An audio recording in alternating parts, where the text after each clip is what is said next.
మత్స్యకారుల భద్రతపై తిరుపతి ఎంపీ గురుమూర్తి ఆందోళన వ్యక్తం చేశారు. ప్రతి 2-3 నెలలకు మత్స్యకారుల బోట్లు ప్రమాదాలకు గురవుతున్నాయని అన్నారు.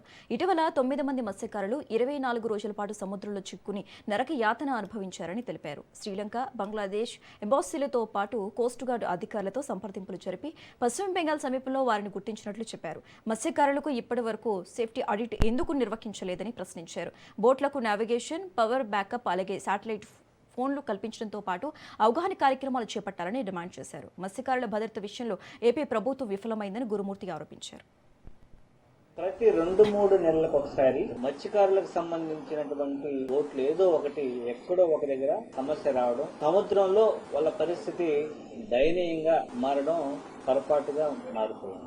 రీసెంట్ గా ఆగస్టు 3వ తేదీ అంబేద్కర్ కోనసీమ జిల్లా ఓడల రేవు దగ్గర నుంచి బయలుదేరినటువంటి బోటు. ఈ బోటు దాదాపుగా 8-9 మందితో బయలుదేరింది.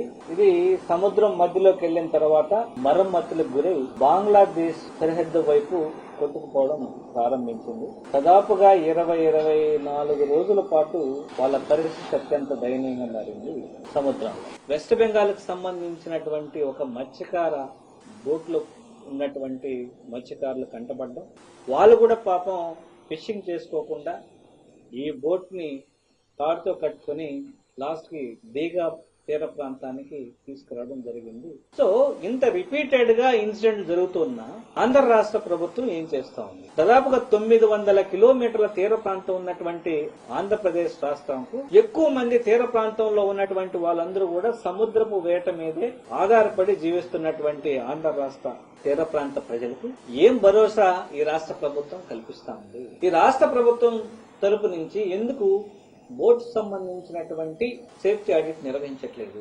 తగినటువంటి సలహాలు సూచనలు ఎందుకు ప్రభుత్వం నుంచి అందివ్వట్లేదు? ఎందుకు వాళ్ళకి శాటిలైట్ ఫోన్స్ ఎందుకు అందివ్వకూడదు ప్రతి బోట్ కి సంబంధించి?